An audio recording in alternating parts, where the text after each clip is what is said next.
cantar al mar no basta un poeta. Por lo menos se necesitarían muchas voces desde los orígenes del tiempo. La mar, ese mar que tranquilo nos baña. Por eso hemos escogido iniciar este programa con la cita de dos poemas de dos grandes poetas del siglo XX. Saint-John Perse, poeta francés, y Vicente Huidobro, poeta chileno. Saint-John Perse, en su poema Mares, canta, dice: os haré llorar, hay exceso de gracia entre nosotros. Llorar de gracia, no de pena, dice el cantor del más bello canto, y de esa pura emoción del corazón, cuya fuente ignoro, como de ese puro instante de mar que procede de la brisa. Hablaba así el hombre de mar, diciendo palabras de hombre de mar. Loaba así, loando el amor y el deseo de mar. Y hacia la mar de todas partes, todavía ese fluir de las fuentes del placer. Una historia que diré, una historia que se oirá, una historia que diré como conviene que sea dicha, y con tal gracia será dicha que será menester regocijarse. Ciertamente, una historia que se querrá escuchar aún en la despreocupación de la muerte, y tal en su frescura en el corazón del hombre sin memoria, que nos sea favor nuevo y como brisa de estuario a vista de las lámparas terrestres. Saint-John Perse, Mares.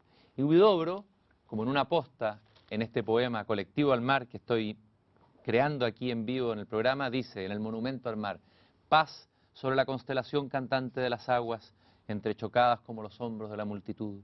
Paz en el mar a las olas de buena voluntad. Paz sobre la lápida de los naufragios.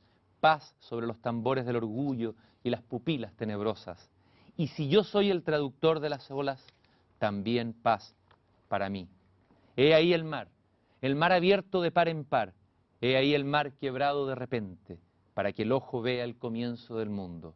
He ahí el mar, de una ola a la otra, hay el tiempo de la vida. De sus olas a mis ojos hay la distancia de la muerte. Vicente Huidobro, Monumento al mar. Los poetas lo han cantado. Los habitantes de este país parece que le hemos dado la espalda. Tenemos un mar prodigioso y sin embargo no tenemos una cultura, un conocimiento de ese mismo mar. Sin embargo, no solo los poetas pueden dar una visión extraordinaria o visionaria o vidente del mar. También en la ciencia hay videntes y hombres que buscan ver lo que otros han creído ver, como dijo Rimbaud en otro poema marítimo. Y Juan Carlos Castilla es uno de ellos, profesor titular del Departamento de Ecología de la Facultad de Ciencias Biológicas de la Católica. Ha ganado un premio muy importante, el premio de la Fundación BBVA, para la investigación en ecología y conservación de la biodiversidad. Juan Carlos Castilla, además de investigador del Centro de Estudios Avanzados en Ecología y Biodiversidad, ha impulsado numerosos proyectos científicos, algunos extremadamente pioneros. Podríamos decir que es un pionero de la biología marina y también alguien que ha ayudado a cambiar el paradigma de la ecología o de un tipo de ecología. Queremos agradecer la presencia de Juan Carlos Castilla aquí en Una Belleza Nueva. Bienvenido, Juan Carlos. Gracias, muchas gracias. A ver, ¿qué te ocurre a ti que tienes una relación tan directa, un conocimiento científico preciso de eso que llamamos el mar o la mar, cuando escuchas que un poeta le canta? Me impresiona, yo creo que no soy poeta, pero tengo espíritu de poeta. Huidobro, el lugar donde yo he desarrollado lo más importante en mi investigación, que es en Las Cruces, está entre Isla Negra y Cartagena. No lo había pensado, mira la coincidencia. Eso es una De modo sinergia. me gusta la poesía, no soy poeta en lo absoluto. Me impresionan poemas como eso, me impresiona Maremoto de Neruda, Sí. que es un libro muy poco conocido. Me interesó mucho lo que tú dijiste al principio, porque tú hablaste de la mar, Sí. y los poetas hablan de el mar, y los Ujú. pescadores hablan de la mar, Ujú. como la madre. Ujú. Es un elemento Sí. muy interesante del punto de vista de los pescadores, la gente que vive, digamos, junto al mar. Me gusta la poesía, pero obviamente mi corazón está en la ciencia, y específicamente en la ecología. ¿Por qué tu corazón está antes que en la ecología o cómo tu corazón llegó a estar en la biología marina, que es una Sí. disciplina de escaso desarrollo aparentemente en sí. Chile para lo que debiera ser. Esa es mi Sí, primera impresión. sí. No sé si se podría discutir. Sí, esa información. fue de muy escaso desarrollo hace unos 30, 40 años atrás y llegué a esto por un profesor fantástico, fenomenal, que se llamaba Patricio Sánchez, que ya nos dejó. Él fue el maestro que nos iluminó a mí y a otro grupo de jóvenes en la década mediados del 60, principios del 70. Y yo soy santiaguino, me gusta Santiago, soy de los pocos que me encanta Santiago. Ujú. En la juventud nunca estuve de niño al lado del mar. Yo en realidad quería ser geólogo. Ajá. Sí, mi gran aspiración era ser geólogo. Pero por A, B o C llegué a la Católica, donde he estado toda la vida, y sigo allí, y me encontré con un monumento de profesor. Ahora, ese monumento, cada maestro imagino que transmite un Sí, saber, hay un saber sí, que es sí, científico. ¿Qué es eso fantástico, dijiste sí, tú, sí, ese sí, monumento de saber sí, que te entregó y que te, sí, cuando joven, digamos, te enamoró de esto, sí, ¿no? sí. Que es la biología marina. Sí, digamos, él se formó también con personas extraordinarias en el mundo, en Harvard, y él era médico, ¿ah? Era Mm, médico, sí, realmente nunca ejerció la medicina, pero fue un biólogo marino, es uno de los padres de la biología marina en Chile, sin mm, duda. Y transmitía, digamos, una sensación de amor por la naturaleza, que no la puedo describir mm, con mucha claridad, mm, y de desafío. Hay un elemento como de desafío, como nos incentivaba, digamos, a buscar aquello que es desconocido. Se dice buscar la verdad, pero es mm, un poco mucho, buscar lo inexplicable. Y poco a poco, digamos, me fui enamorando de la ecología. La gente no entiende muchas veces qué es ecología en mm, esencia. La ecología, digamos, es una ciencia, como mucha ciencia, y es una ciencia que trata de descifrar interacciones. mm, Fundamentalmente es una ciencia de interacciones. Interacciones, digamos, entre distintos componentes, mm, bióticos y abióticos. Usando el método científico, y una de las cosas que Patricio nos inculcó muy desde el principio, digamos, es la aproximación a la biología marina observacional y experimental a través del uso del método científico. Ahora, esta ecología como ciencia, ¿desde cuándo existe como ciencia autónoma? ¿O depende de otra o es una subciencia? Bueno, ¿Cómo ubicarla? es una subciencia de la biología, Mm, pero básicamente, digamos, es una ciencia experimental, igual que cualquier biología que se hace en el laboratorio. Tiene un desarrollo bastante importante en Chile a partir de la década del 70. De hecho, digamos, la ecología marina, digamos, experimental, no solo de descripciones, sino que experimental en Chile, es una ciencia de liderazgo en Latinoamérica y en mm, ciertos aspectos en el mundo. ya. Y hay una escuela. Mm, Uno dice, bueno, ¿cómo se expresa esto? Porque hay una escuela, digamos, en Chile de ecólogos marinos experimentales, muy respetada en el mundo. Yo soy parte de esa escuela, pero hay muchos otros, digamos, en distintas universidades. Y ha tenido un desarrollo muy importante a partir diría yo, de la mitad de la década del 70, del 80. Ahora, la palabra ecología, bueno, como todas las palabras se van gastando, se van, como la palabra biodiversidad que está de moda Exactamente. hoy día, la palabra desarrollo, calentamiento global. Sí, Se van gastando porque se transforman en consignas, en clichés, sí, en ideas hechas que la gente maneja sin saber. A mí exacto. me interesó mucho, y por eso el motivo de esta entrevista, ver que tú tenías una mirada distinta, porque es una mirada desde la ciencia, desde una ciencia más aplicada a la realidad, lo vamos a contar en el Sí, curso del programa, de qué es esta ecología. Incluso se habla de que de alguna manera tú has desarrollado un nuevo paradigma, otra palabra muy gastada y sí, manoseada, sí, suena muy pomposa, un nuevo sí, paradigma de la sí. ecología marina. ¿Cuál es ese nuevo paradigma? ¿Cuál es el paradigma anterior? Me gustaría que pudieras Sí, explicar un poco bueno, eso. tengo que ir un poquito a la raíz de las cosas que yo y otras personas, no solo yo, hemos hecho en Chile. Fundamentalmente, y si uno tuviese que contar una muy larga historia de unos 30 años en corto, yo diría que una de las cosas que a mí me interesó muy desde el inicio en mi carrera, después de que yo volví de Inglaterra, me reinstalé en Chile en el año 72, 73, fue realmente integrar al hombre como una parte del sistema ecológico.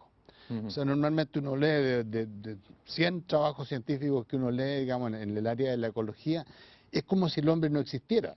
Digamos, está bien, se hacen los experimentos, se hace, pero es como si a mí me interesó mucho en la parte marina, costera, y me di cuenta muy rápido, digamos, que las poblaciones humanas, sobre todo en el centro de Chile, tenían una conexión con la zona costera, llámense los pescadores artesanales de los botes, los buzos a resuello que no usan botes, o incluso la gente que anda a pie, digamos, en la costa con un atornillador y un cuchillo. Eran muy numerosos, tremendamente numerosos, mucho más numerosos de lo que yo nunca había visto en ninguna parte del mundo, probablemente con excepción de África. Entonces, viajando a distintos lugares en Chile, trabajando mucho con las caletas de pescadores, me di cuenta que había lugares en Chile aislados, lejos de las caletas de pescadores, que el camino pasaba 20, 30 kilómetros de la costa, y esos lugares, digamos, aislados, como los Moy y otros lugares, tenían una ecología distinta, tenían componentes del sistema que eran distintos, uno era más abundante, menos abundante, etcétera, etcétera, y cuando uno se movía hacia los lugares más poblados, digamos, los componentes y las interacciones cambiaban. Y eso, digamos, uno lo puede describir y comenzamos a describirlo. Entonces se me ocurrió que la manera de poner a prueba esto era realmente construir una estación marina, costera, y controlar el acceso del ser humano. Y ver cómo reaccionaba el sistema, digamos, bajo un sistema controlado de no ingreso de botes, no ingreso de pescadores, no ingreso de veraneantes, a ver cómo cuando uno manipulaba el hombre como un elemento, cómo reaccionaba el sistema, sin hacerle nada al sistema, solamente extrayendo esta presión. Una pregunta, por lo que tú dices, Juan Carlos, me da la impresión que la ecología las otras ecologías, los discursos ecológicos, científicos o pseudocientíficos, no colocan al hombre dentro de la ecología. En general no. Hay un reduccionismo ahí, ¿no? En general no. En general no, y hay ciertos vectores, digamos, que llevan, que inclinan en el tablero público, en la cosa pública, justamente en la otra dirección. Por ejemplo, la ecología profunda, que es un tipo de ecología, digamos. Básicamente yo la critico por eso, porque no tiene al hombre en el centro. Cuando digo al hombre, digo el bienestar humano. El bienestar en el centro, en el corazón del paradigma. Más bien en el centro del paradigma está la naturaleza, y sí, el hombre es parte de la naturaleza, pero se le toma como un elemento, digamos, aislado o separado por su cultura. Los nuevos paradigmas que se han ido, paradigma es una palabra con muchas connotaciones, digamos, pero que se han ido desarrollando, por ejemplo, lo que se desarrolló en el Millennium Assessment, que es yo pienso que el Millennium Assessment es un proyecto que es una tremenda herencia de Kofi Annan, antes de irse de Naciones Unidas. ¿Podrías describir brevemente qué consiste? Básicamente Kofi Annan, digamos, hará unos 10 años atrás, se dio cuenta de que era necesario buscar cómo colocar el bienestar humano en el centro del paradigma ecológico. Y aproximadamente unos 1.200 científicos en el mundo colaboramos por, no sé, unos 6, 7 años, tratando de desarrollar un nuevo paradigma. Y ese paradigma está ahí en el Ecosystem Assessment Project. Costó varios millones de dólares, 6, 7, 8, 10 años. Y el paradigma fundamentalmente dice eso, que en el centro, digamos, en el centro de la ecuación entre la naturaleza y el desarrollo está el hombre. Parece bastante obvio, ¿eh? Claro. No es la biodiversidad. Lo dice claramente, no es la biodiversidad. Entonces cuando uno dice, salvemos la biodiversidad, está bien, salvemos la biodiversidad, pero el paradigma central es el bienestar humano. Ahora eso a ver, si uno se retrotrae, sin forzarlo, pero ¿implica que hay dos cosmovisiones filosóficas? ¿O hay una más científica y menos científica? ¿Qué es lo que hay detrás de estas dos miradas? El problema básico, yo encuentro que en términos de cosmovisiones, digamos, uno puede usar filosofía, puede usar ciencia. Yo soy un científico. Lógico. De modo que la cosmovisión, yo diría, las cosmovisiones para mí contrastantes son, por un lado, la ecología profunda. Yo respeto a la gente que hace ecología profunda, no tengo nada contra ello, pero hay una cosmovisión ahí que en general, pienso yo, está más influenciada por aproximaciones filosóficas o digamos, por, no sé, política, etcétera. Y la otra cosmovisión, digamos, es una cosmovisión que está mucho más influenciada por la ciencia. Por la realidad. Por la realidad. Y dentro de esa hay varias. El hecho de tú tener una formación de ser biólogo, sí. La biología es una ciencia, bueno, Sí. está en contacto directo con la vida. El filósofo y el Exactamente. político están más en la teoría y la abstracción. Exactamente. Eso hace tal vez una diferencia Sí, importante. pero no tenemos que confundirlo mucho con pragmatismo tampoco, Ajá. digamos, en los dos No, yo entiendo que no es elementos. pragmatismo, Sí, no. hay No. elementos de pragmatismo, Mm. pragmatismo en los dos. Pero volviendo a la pregunta Mm. original, digamos, mi inclinación en general y la inclinación Mm. del Ecosystem Millennium Assessment, digamos, es eso, digamos, cómo compatibilizamos, digamos, el bienestar humano fundamentalmente con el desarrollo del planeta. ¿Podrías dar un ejemplo donde se viera este nuevo enfoque ecológico que coloca Sí. lo humano o el hombre, Sí. digamos, como un elemento importante y decisivo en relación con la Sí. biodiversidad y con otros factores? Tengo que hacerlo con las cosas que yo conozco y Obvio, no con la teoría, lógico. digamos, y ahí tengo un ejemplo muy específico. Por ejemplo, en la costa de Chile, a lo largo de la costa de Chile, 4.000 o 5.000 kilómetros, hay aproximadamente unos 60, 70.000 pescadores artesanales. Si uno multiplica eso por 10, digamos, que son sus familias dependientes, estamos hablando de cientos de miles de personas. Y los recursos, digamos, a los que extraen estos pescadores artesanales, digamos, hasta el año, no sé, 70, 75, 80, eran de acceso abierto. O sea, era el lejano oeste el que primero llegaba, el que sacaba más, etcétera, etcétera.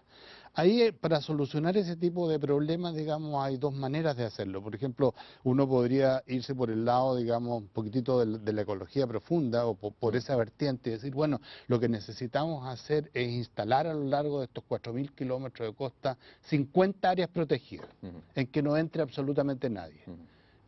Lo mismo que ha pasado en tierra, con la diferencia que en el mar no hay derecho de propiedad. Una diferencia fundamental. Claro. Esa sería una aproximación. Entonces vamos a instalar 50 de estos lugares protegidos, cada uno de 50 kilómetros cuadrados, etcétera, etcétera, y con eso vamos a salvar la biodiversidad. Esa es una aproximación posible y se ha usado en el mundo. La aproximación que usamos nosotros y que yo en el fondo desarrollé fue justamente la contraria. Aquí lo que interesa, digamos, es el bienestar humano. Entonces, ¿cómo tratamos de ir solucionando el problema primero mirando al hombre y después mirando al sistema? Y entonces, a través de los experimentos y actividades que hemos hecho en Las Cruces, en la estación costera y en otros lugares, digamos. ¿En qué consistió esa estación costera de Las Cruces? Sí, Interesante. Bueno, vamos a ver si podemos mostrar unas imágenes que están en el computador. Sí. Vamos a ver si podemos. Es un modelo, digamos, así como alguien usa un ratón para hacer su investigación. Nosotros usamos la estación costera como un modelo natural. Y básicamente lo que hicimos en el año 82 fue conseguir plata en Chile y en el extranjero, conseguirnos con Patricio Sánchez, digamos, una zona en Chile central que estaba muy intervenida. Partimos por una zona muy intervenida, no por una zona muy aislada. Y instalamos una estación marina, pero en realidad el laboratorio estaba en la costa y en el mar, porque cerramos aproximadamente 1 kilómetro de costa y unas 5 o 6 hectáreas de fondo de mar.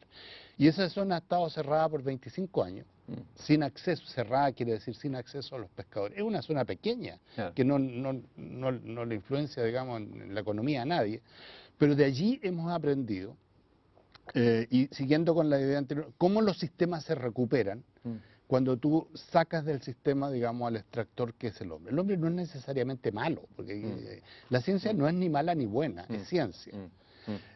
Y aprendimos cómo funcionaba el sistema, y por ejemplo aprendimos mucha ecología, mucha interacción, y cuál era el rol del hombre en este sistema. Pero también aprendimos, por ejemplo, cosas prácticas, como por ejemplo tasas de recuperación de algunos recursos cuando se les dejaba descansar entre comillas, no extraerlos. Esos modelos existen en tierra y se han desarrollado por muchos años. Y ese conocimiento lo trasladamos a las caletas. Y antes de la ley de pesca convencimos al gobierno que le diera derechos exclusivos a una sola caleta, Quintay, en Chile Central, por 4 o 5 años. O sea, desarrollamos el conocimiento en la academia, lo llevamos a la práctica y estuvimos ahí en el momento preciso. Hay un gráfico que tú me mostrabas recién de un PowerPoint, una exposición que vas a hacer en España. Decías de la academia. Exactamente. ¿Cómo era la frase? De la academia. De la academia a la vida real de la pesca. Este ejemplo que tú das me parece que es muy ilustrativo de una manera de hacer ciencia, ¿no es cierto? Que me parece muy interesante. Es como, así como Nicanor Parra dice que bajó a los poetas del Olimpo, es una manera de bajar también a los científicos del Olimpo, ¿o no? De su encierro, o de su autismo, o de su investigación cerrada, que por supuesto que es importante, y conectarlo con, Exacto. con la vida real. Bueno, no siempre se dan esas posibilidades. Sí. De modo que en mi materia, en mi disciplina, se daba esa posibilidad. Lo que pasa es que yo tuve como científico que tomar una decisión de seguir trabajando en las cruces, en la ciencia básica y publicando en las revistas internacionales. Eso también porque con eso me evalúan en la universidad, pero Te evalúa la academia. exactamente, Claro. yo no puedo salirme de, pero al mismo tiempo usar ese conocimiento y transferirlo. Es mucho más difícil transferir conocimiento que transferir tecnología. ¿Por qué? Porque la tecnología viene generalmente empaquetada y tiene sus procedimientos, sus métodos, se ha probado en otras partes y se transfiere. El conocimiento del que yo estoy hablando se crea en un lugar determinado y no hay referentes en términos de transmisión. Entonces hay que buscar los canales, los mecanismos, los puentes para transferir el conocimiento. Yo creo que es mucho más, O sea, más lo que difícil. entiendo, que alguien, si hubiese desarrollado un proyecto como este desde la mirada de la ecología profunda, habría tal vez separado, habría hecho unos parques nacionales Exactamente. y no habría incorporado al hombre, a los pescadores, y por lo tanto habría reducido... Esa es mi interpretación del Claro. asunto. Lo bonito del ejemplo nuestro es que después de 30 años estamos llegando a eso, a lo que, porque lo primero bueno, estábamos, digo, con el conocimiento ahí y en el año 91 logramos introducir, no solo yo, sino que mucha gente, logramos introducir este conocimiento en la ley. Entonces hay 2 líneas y medias en la ley de pesca que son 20 años de investigación. Impresionante. 2 líneas y media ¿Qué? dicen que los pescadores artesanales de Chile van a tener acceso a derechos exclusivos sobre áreas pequeñas, siempre que estén bien organizados. 2 líneas y media. Estaba pensando qué distinto sería si en Chile las leyes fueran hechas a partir de experiencias científicas reales, más que de teorías elaboradas en escritorios. Sí, muy Otro gallo cantaría, ¿no? Otro gallo cantaría. Y este es un muy buen... Hay muy pocos ejemplos en el mundo. Esto es lo que se llama, digamos, el círculo del conocimiento en general. En que tú generas conocimiento, algún tipo de conocimiento, tienes la capacidad de transferir ese conocimiento a los usuarios o los actores, logras, digamos, experimentar con eso, transferirlo a la ley y hacer un seguimiento completo. Hay muy pocos casos en el mundo en que esto ha ocurrido. Y particularmente en el mar, porque en el mar no hay derecho de propiedad y en el mar ocurre la tragedia de los comunes. ¿Cuál es la tragedia de los La comunes? tragedia de los comunes es que cuando alguien, digamos, cuando algo no tiene dueño, nadie lo cuida. Por ejemplo, el aire, el mar y el aire. Son buenos ejemplos. El calentamiento global y todo eso tiene que ver un poco con las tragedias de los comunes. Tú no puedes salir de tu casa en la mañana con un metro cúbico de aire de cierta calidad. No, el aire nos pertenece a todos. No hay derecho de propiedad y no hay derecho de propiedad sobre el mar. Entonces, esto o sea, es de todo y es de nadie. Exactamente, y nadie lo cuida. Este es un trabajo que se publicó en Science muy famoso en el año 1968, se llama La tragedia de los comunes, pero opera para las ovejas, opera para cualquier cosa, cuando no hay derechos de propiedad. En el caso del mar, lo que hemos logrado hacer es transformarlo en propiedad colectiva, comunal, que es muy interesante. Hay unas revistas o folletos, unos boletines, que son muy bonitos porque son como un ejemplo de cómo hacer esta transferencia de conocimiento a los pescadores artesanales. ¿Por qué son tan importantes? Bueno, aquí vamos viendo en qué consistieron estos folletos y qué significa trabajar con los pescadores artesanales. ¿Por qué son tan importantes los pescadores artesanales? Bueno, son importantes porque es una actividad extraordinariamente importante en Chile. Estamos hablando de cientos de miles, digamos, de ciudadanos. Es una actividad tradicional, donde no se da el derecho de propiedad, donde se ha demostrado que cuando hay libre acceso, digamos, los recursos, por ejemplo, una cosa extraordinaria en términos de los recursos es que la política de los Chicago Boys, digamos, ¿no es cierto?, de la época del 80, que se abrieron todos los mercados. Uno mira, digamos, qué pasó con los recursos naturales del mar en Chile. Las exportaciones aumentaron, digamos, 6, 7, 8, 9, 10 veces. Durante 4 o 5 años y después cayeron, porque no es igual exportar chamantos o cobre que exportar locos. En el caso de los locos, de los peces, son recursos naturales renovables que uno tiene que entender cómo funciona y en qué momento uno debería ir a recolectarlo, extraerlo y en qué cantidad. Y eso es lo que aprendimos fundamentalmente en las cruces con los recursos bentónicos. Entonces, hay ahí una mirada, ese boletín todavía son extraordinariamente importantes porque fue el mecanismo a través del cual transferimos conocimiento. Uno dice, yo quiero transferir conocimiento a los pescadores artesanales, a los campesinos, a quien sea. Tengo que buscar los mecanismos adecuados para hacerlo. Y en ese caso particular fuimos a los pescadores y les preguntamos cómo quisieran ustedes que nosotros les transfiriéramos el conocimiento que tenemos. La respuesta fue bien inesperada, porque la respuesta fue, queremos pósters. Póster grandes con fotos para pegarlos en nuestras casas. No teníamos el dinero para hacerlo. Entonces, podrían haber colocado una sirena. Ideamos estos boletines que eran muy simples y después le preguntamos qué quieren saber. Bueno, queremos saber del loco, del erizo. ¿Qué quieren saber de eso? Queremos saber cómo se reproducen. Siempre la cosa es cómo se reproducen, dónde están las larvas, qué hacen, cómo viven y cómo se llaman científicamente.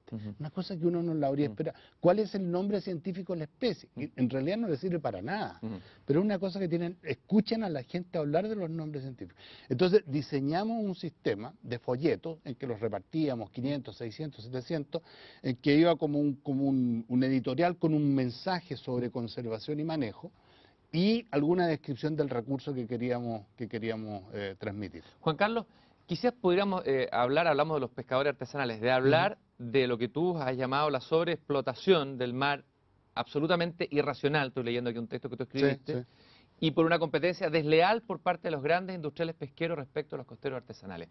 ¿Qué, desde tu mirada científica, qué ha pasado ahí? ¿Cuál es tu diagnóstico y tu Bueno, mirada? yo diría que eso que yo escribí, digamos, es un diagnóstico que tiene carácter mundial. O sea, la pesca, te doy 2 o 3 ejemplos, digamos. Por ejemplo, en el mundo existen alrededor de 50 millones de pescadores artesanales. 50 millones. De pescadores directos. Andan multiplicando por 10 o por 20 en familia, mientras que pescadores industriales hay 500.000. O sea, los números son muy diferentes. Las flotas industriales, digamos, tienen mucho más capitales, ¿no es cierto? Y obviamente que sobrepasan a las flotas artesanales. Sin embargo, en Chile eso es válido hasta cierto punto. Yo creo que la ley de pesca tiene 2 elementos, digamos, que la distinguen de otras leyes de pesca del mundo.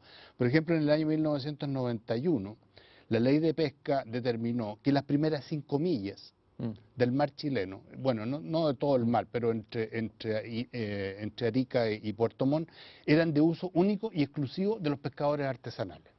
O sea, zonificó el mar.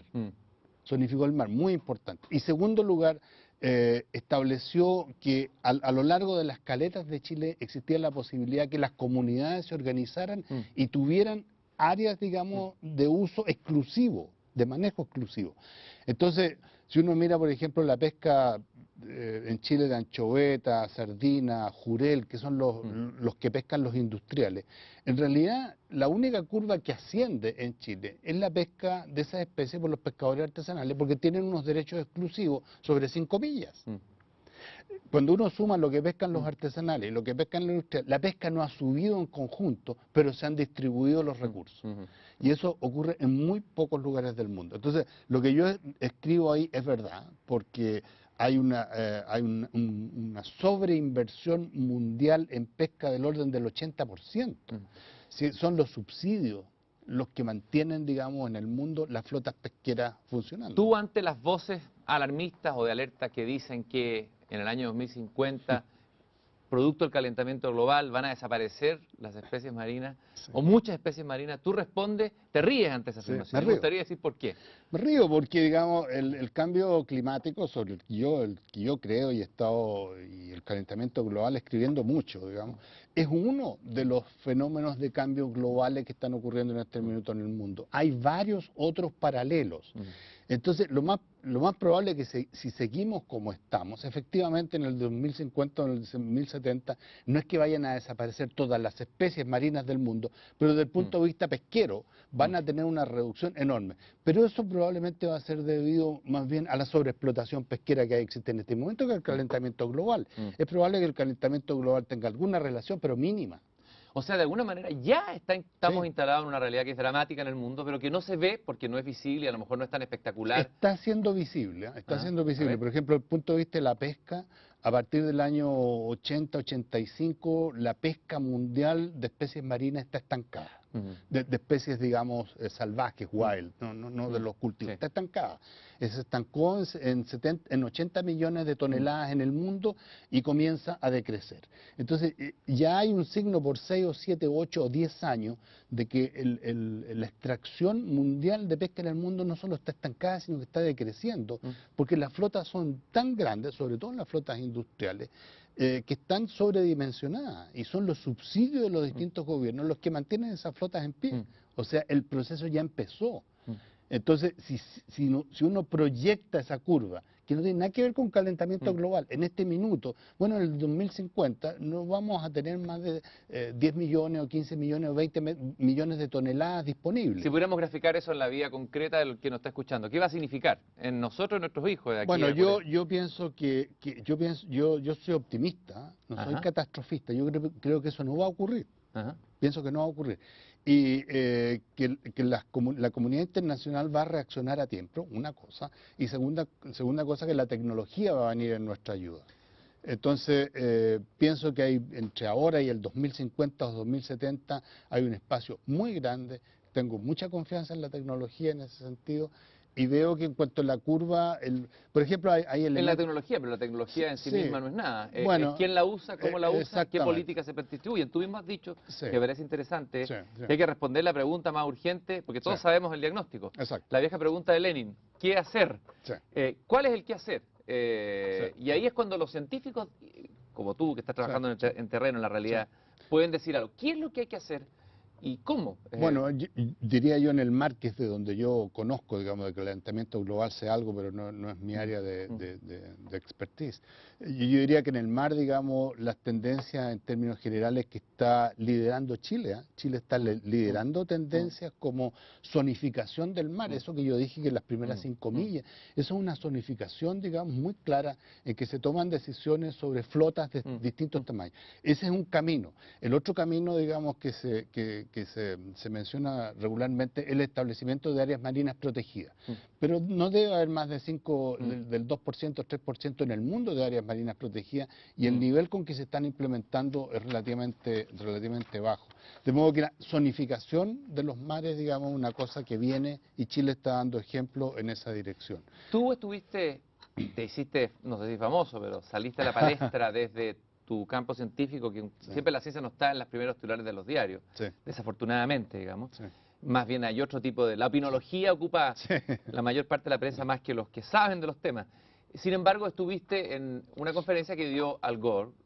Al Gore está haciendo una gira mundial con una película, con un libro, etcétera, etcétera. Y en un periódico dijiste, no cumplió mucho con mis expectativas. Produjo mucho impacto lo que tú dijiste ahí. A ver, ¿cuáles son tus diferencias con Al Gore? ¿Por qué no cumplió tus expectativas? A ver, primero en términos de expectativa. Yo había visto la película antes, me encuentro con Al Gore, que no lo conozco, tampoco lo saludé ahí en la reunión, nada. Me encuentro con una persona que repite, pero 100%, incluso donde se coloca la mano en el momento, la mano en la cara en el momento adecuado, lo que está en la película. De hecho, yo vi la película después porque no podía creerlo. Entonces, o sea, una actuación, es una actuación, ¿Ya? es una actuación y no tiene nada de malo, pues si ganó un Oscar, digamos, o sea, o ganó un premio internacional, una muy buena actuación. Ahora, las expectativas mías eran que esa película que yo había visto y que la hizo él, la hizo, digamos, fundamentalmente para el público norteamericano, que para mi gusto es un público culposo. A ver, ¿en qué sentido culposo? Culposo en el sentido de que Estados Unidos es el que pone en el ambiente el 39% de los gases invernaderos. El 39%, un solo país. Entonces, él está en una campaña, yo no voy a decir si es política o no, etcétera, pero se está dirigiendo a un público determinado y puso ese tema en la casa de las personas. Estaba hablando a su target, como diría la muy importante. Claro. Entonces, ¿cuál es la expectativa mía, digamos? Este señor viene a Chile, a un país, digamos, que no es culposo, porque nosotros solo ponemos el 0,23% de los gases, por lo menos un 5%, un 10%, un 15% de su presentación va a estar modificada hacia un público distinto, que es un país en vía de desarrollo, que es un país, digamos, que está ordenado, que no es responsable, digamos, del mismo, y no encontré absolutamente nada de eso, absolutamente nada de eso. Entonces, depende de la expectativa de cada uno. Yo he hablado con gente que no había visto la película y encontró que era fantástico. Y las cosas en que yo estoy un poquito en desacuerdo con él, no sé si 100%, él insiste mucho, digamos, en los problemas de cambio de conducta. Yo creo que los cambios individuales, que apaguemos la luz, que no usemos el agua. yo creo que son absolutamente esenciales y necesarias, no tengo duda de eso. Pero estoy convencido que con eso no basta. Ese es hagámoslo, etcétera, etcétera. En segundo lugar, creo que no le está apuntando a donde tiene que apuntarle, que son los niños. Yo creo que lo que hay que apuntarle en este momento es cambio de conducta en los niños, desde el kindergarten, ¿no?, hacia arriba. Porque como yo dije en la reunión esa, son mis nietos, yo tengo 6 nietos, fantásticos, los que van a estar en el 2040 o en el escenario del 2040 o el 2050. Cambiarnos las conductas a nosotros cuesta mucho. Pero ¿qué habría que enseñar a los niños? Bueno, es muy importante porque en los colegios se hacen campañas ecológicas, hay que plantar árboles.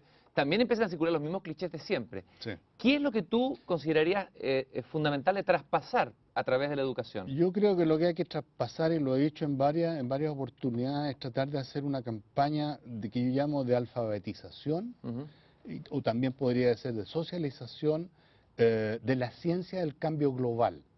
La ciencia del cambio global, no solo del cambio climático y del calentamiento. Establezcamos cuáles son los otros cambios, porque ya hemos visto el cambio climático, el más popular hoy día, claro, el más mediático. Claro, ¿Cuáles son los otros cambios que no vemos? Por ejemplo, los cambios globales respecto a la pérdida de hábitat en el mundo. Si, digamos, la biodiversidad... ¿Qué es un hábitat primero? Para quien no un lo hábitat, entienda. digamos, es un lugar físico, para ponerlo, es más complicado ecológicamente, pero para ponerlo en términos muy simples, es el lugar físico donde viven las especies, ¿no es cierto?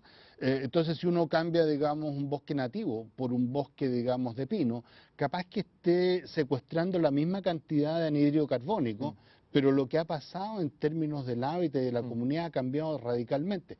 Entonces, el cambio de hábitat a lo largo del planeta, una ciudad, digamos, si una ciudad sacó del sistema un hábitat completo, etcétera. Entonces, ahí hay un cambio, digamos, en términos de deforestación o incluso de contaminación, etcétera, que se está cambiando.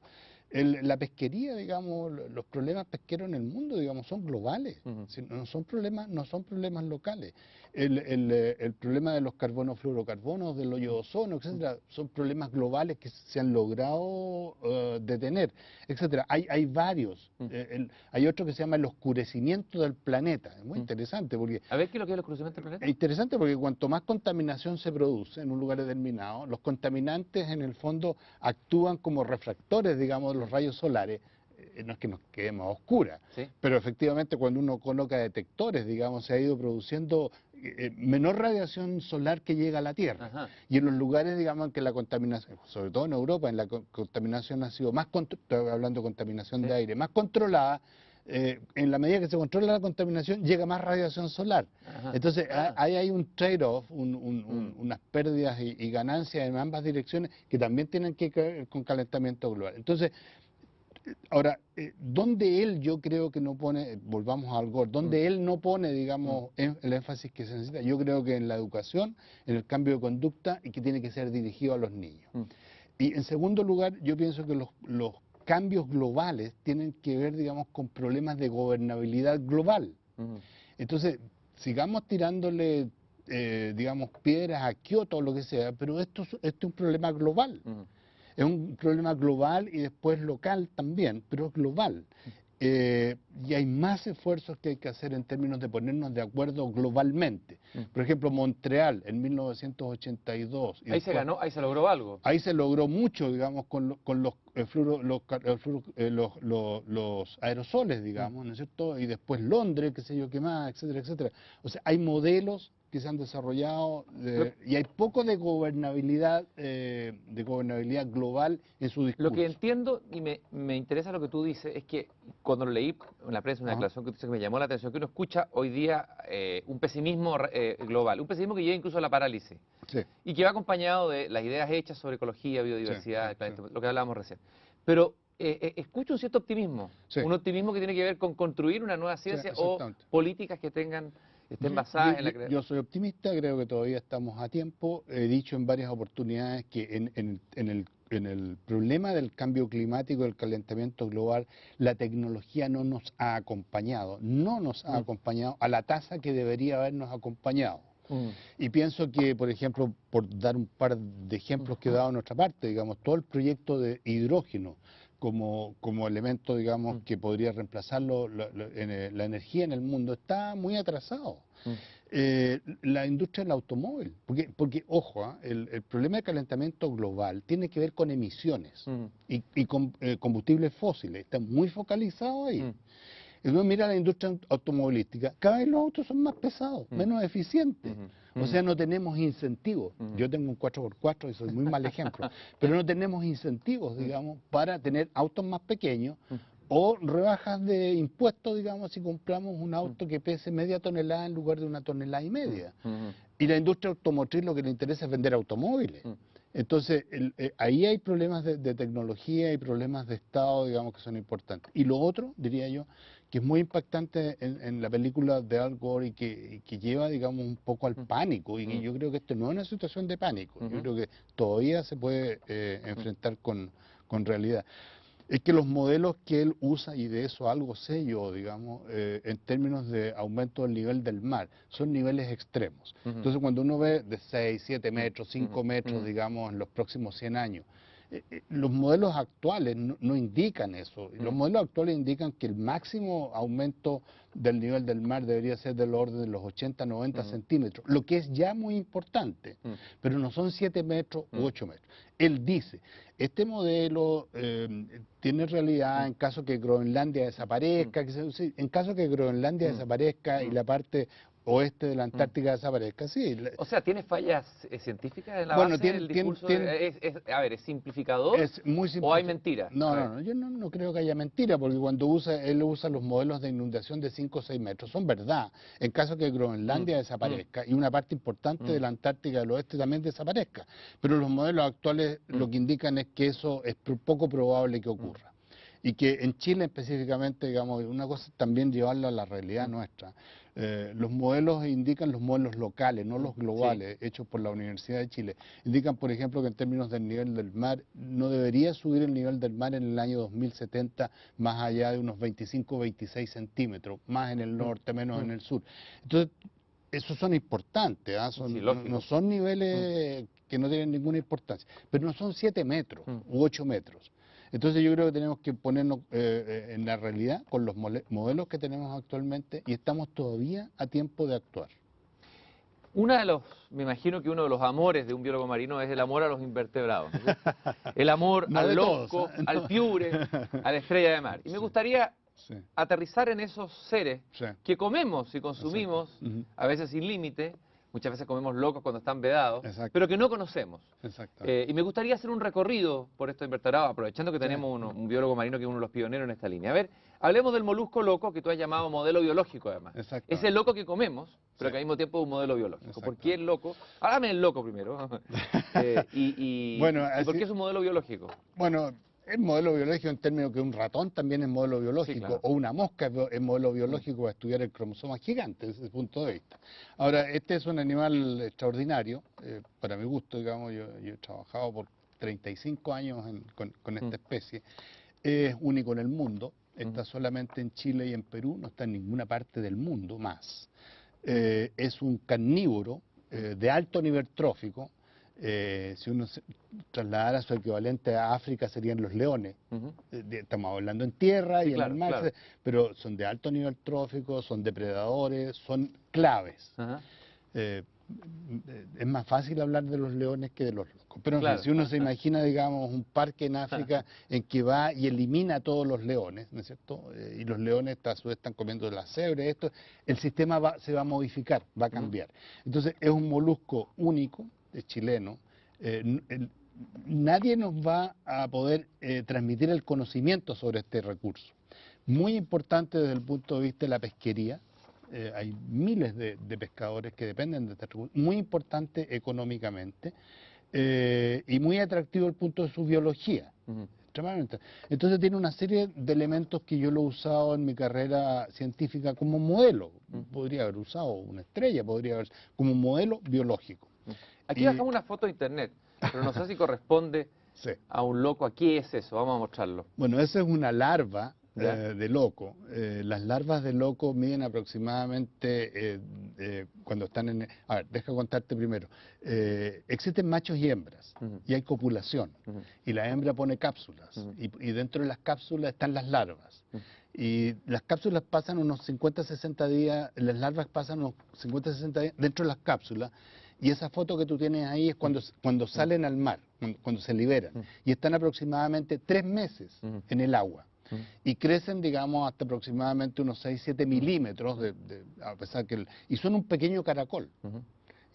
Hay un momento, un pequeño caracol que mide, digamos, menos de 2 milímetros, con los velos, son 6, y hay un momento que decantan, bajan, ¿no es cierto? Se ponen en contacto con la roca, con los recursos que comen, y comienzan a desarrollarse.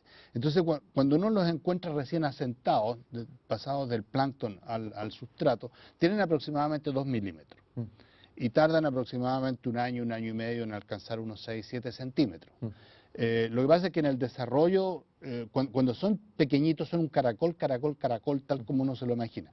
Pero en el desarrollo futuro, digamos, la última vuelta del caracol comienza a expandirse. Lo que uno ve como un adulto, no ve un caracol típico, pero es un caracol. Y esta especie, como digo, que es única, es un depredador, es un carnívoro y una especie clave en los sistemas. Clave significa que si está o no está, el sistema es A o es B. Se modifica. Se modifica Es tremendamente. como el lobo en el bosque. Exactamente. Que es un depredador. ¿Qué pasa con el lobo? Pues, yo lo que he leído, creo que leí en un artículo tuyo. Sí. Cuando se caza el lobo, Exactamente. claro, se caza el lobo que es el que producía daño, pero o sea que se produce una alteración Exactamente. en la cadena, porque Muy empiezan a desaparecer ¿quiénes? Empiezan a aumentar los herbívoros, claro, y a comer más hierba y más árboles, sí, y se desorganiza completamente la situación. Entonces, las cosas que yo observaba muy al inicio cuando yo llegué a Inglaterra, es que yo iba a lugares en Chile bastante aislados, que había muchos locos, que sé yo qué más, porque la gente no podía llegar, y el sistema era distinto que cuando yo me acercaba a los lugares donde estaban los pescadores. Y ese es el experimento que tratamos de replicar en las cruces. Ahora, esta es una especie, digamos, que además tiene mucha importancia socioeconómica. Yo no estudié esta especie porque tenía importancia socioeconómica, la estudié porque me pareció un modelo biológico, digamos, muy potente. Y lo es. Hay otro, muy popular entre nosotros, muy querido, muy apetecido, que es el piure. Y ahí tú has hecho una investigación de un piure en particular, en una zona de descarga, podrías explicarlo, minera, y que me parece muy interesante demostrar esa experiencia. ¿Qué es lo que pasó ahí en esa experimentación? Ahí tenemos imágenes. ¿Cuál es este piure en primer lugar? Bueno, el asunto es que básicamente en Chile hay 2 piures, digamos, que son comestibles. Uno, digamos, es una especie que está desde el sur de Chile, digamos, hasta Perú, y que se llama Piure chilensis, y es el que comemos normalmente en los mercados. Ahora, cuando uno llega a Antofagasta, yo no sé cuánta gente hay en Antofagasta, se encuentra con, si uno es biólogo o es ecólogo, inmediatamente se encuentra con una situación extraordinaria. Cuando baja la marea en Antofagasta, y cualquiera de ellos puede verlo, uno tiene 4, 5, 6 metros sobre las rocas, cuando se retira el mar, 4, 5, 6 metros de ancho, de un piure, ¿no es cierto?, grande, 10, 20, 30 centímetros, que puede caminar sobre ello, que está en el intermareal, o sea, está en la zona de las rocas, y después se extiende hacia abajo. Ese piure, que se llama piure prepuciale, ocurre única y exclusivamente dentro de la bahía de Antofagasta. En ninguna otra parte de Chile. Ninguna otra parte de Chile. Ni de Chile ni de Perú. Y poblaciones de esa especie están en Australia, a lo largo de 2000 kilómetros. Entonces, cuando uno llega y es ecólogo, Antofagasta dice, pero ¿qué pasa aquí? Esta es una cosa, estamos hablando de 20 o 30 o 40 kilos por metro cuadrado, o sea, densidades muy grandes. Entonces, descubrimos a poco andar que esta es una especie invasora, que probablemente llegó de Australia, que probablemente llegó, digamos, con el salitre, con los buques salitreros, probablemente, no lo sabemos. Hemos hecho la genética, hemos estudiado, digamos, entonces hemos usado ese piure en particular como un nuevo modelo biológico, ahora de una especie invasora, que llega, que se instala y que le gana a todas las otras, ¿no es cierto? Entonces también es un modelo, ahora a diferencia del loco, este es un competidor. Ajá. Es un competidor muy agresivo. Es invasivo, pero es positivo que exista. Bueno, la gente lo come, Claro. es que esta es la cosa que la ciencia, la ciencia no es mala ni buena, es Claro, ciencia. O lógico. sea, aquí llegó un invasor, ¿no es cierto? Y hay decenas y centenas de pescadores que dependen de este Claro, recurso. claro. Llegó ahí, ahora la pregunta que hemos hecho es ¿por qué está solo en la bahía y en ninguna otra parte? ¿Qué edad podría tener? ¿Cuándo llegó? Calculamos que llegó hace unos 100, 150 años y que hay ciertas condiciones dentro de la bahía de retención de las larvas que lo hacen que esté solo ahí. Esa manera de enfocar, uno la podría aplicar a otros lugares, por ejemplo, las famosas abejas estas asesinas, Exactamente. que se están combatiendo, pero a lo mejor habría que investigar científicamente primero qué son, qué han generado y qué se puede aprovechar Exactamente. antes de... Aquí hay una oportunidad única porque está dentro de una bahía, muy encerrado. Las preguntas, digamos, que uno puede hacer científicas son centenas. Quizás para ir cerrando, dos cosas cortitas. Tú has dicho que todas las acciones que se tomen en términos ecológicos, políticos, etcétera, son guiadas por parámetros insuficientes, basados en conceptos mal definidos, tal lo cual se escucha conservar la biodiversidad. Eso es casi un eslogan. Y tú has dicho que es un concepto que lo dice todo y no dice nada. Conservemos la biodiversidad. ¿Por qué ese concepto lo dice todo y no dice nada? Porque es uno de estos conceptos, digamos, de que cuando lo mencionan 4 personas tienen 4 visiones distintas del concepto. El concepto de biodiversidad definido, digamos, por la Convención de la Biodiversidad es un concepto muy amplio. En general se entiende que biodiversidad es el número de especies distintas. Esa es la primera aproximación y la más simple de todas. Número de especies. Sí, eso es biodiversidad, pero es mucho más que eso. Es la biodiversidad también genética que tienen esas especies. También es la biodiversidad que no vemos, ¿ah? Digamos, cuando uno sale caminando, cuántas bacterias y cuántos virus y cuántos animales pequeños mata de una sola pisada. Entonces, cuando hablamos de la biodiversidad, tiene una connotación muy cercana al hombre y cuanto más mamíferos, cuanto más vertebrados y mamíferos sea, más carismáticas terminan. Entonces, las ballenas son súper importantes.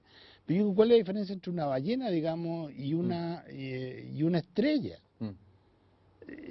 Entonces, entonces, yo pienso que se ha metido mucha plata en conservación de especies carismáticas, en general vertebrados y en general mamíferos, y cuanto más cercanos a nosotros, como más atractivos estos, y es un concepto muy complejo que se presta para discursos políticos, digamos, y también para análisis de DNA. Veo que la farándula ha llegado incluso al nivel de los seres marinos. Exactamente. O sea, pero mira lo que vende, lo que se ve, más que lo que realmente tiene importancia. Está instalada. Por último, tú hablaste de la importancia de la educación de los niños. Un niño que nos está escuchando, ojalá, o un joven que te está escuchando ahora en esta conversación aquí en Una Belleza Nueva, ¿qué le dirías tú para enamorarlo de lo que tú haces, de esta especialidad que necesita gente, imagina? La ecología marina, la biología marina.